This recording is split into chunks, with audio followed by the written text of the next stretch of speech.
Le Sud prend le relais de la Haute-Corse dans le bras de fer engagé avec l'État.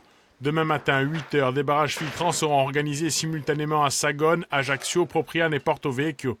Stéphane Paquet valide le tract qui sera distribué. Un soutien est apporté à Joseph Colombani. Le message est simple, les agriculteurs sont victimes d'une injustice. L'injustice, c'est ce qu'on dénonce depuis maintenant peut-être 2 ans, depuis 1 an et demi. C'est-à-dire qu'aujourd'hui, il y a un travail qui a été fait, je reviens un peu en arrière, un travail qui a été fait en 2015 avec la reconnaissance de nos parcours, aujourd'hui pastoraux, donc par rapport au référentiel qu'on avait mis en place, avec l'État, avec tout le monde, je rappelle, et avec, donc qui a été acté au niveau de Paris et au niveau de la Corse entière. Aujourd'hui, derrière ce référentiel qui a été mis en place, on a eu des contrôles, tout se passait bien jusqu'à ce que l'État change les règles en cours de jeu. En cours de jeu ou en cours de Pâques, pour être plus précis. Stéphane Le Foll, ministre de l'Agriculture en 2015, aurait-il engagé la parole de l'État sans les garanties de Bruxelles ?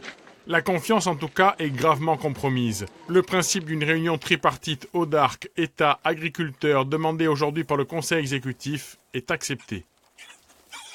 Il faut mettre les agriculteurs autour de la table. Cette dynamique-là doit être mise en place par les élus de l'Assemblée de Corse et qu'il faut vraiment poser un véritable plan de projet de société pour l'avenir de l'agriculture, à savoir que l'on puisse travailler de manière digne, honnête, sincère et nourrir notre peuple, puisque c'est un pas vers l'émancipation, je le rappelle. Sur 2100 éleveurs éligibles aux aides de la PAC, 850 auront été contrôlés. Selon une estimation syndicale, 80% d'entre eux pourraient sortir du dispositif. Pour répondre à l'urgence, un fonds spécial est mis en place.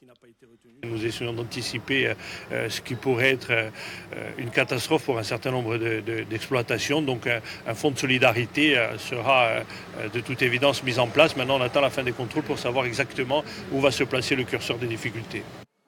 Voulant laisser la primeur au ministre de l'Agriculture, la préfète de Corse, Josiane Chevalier, a décliné notre invitation.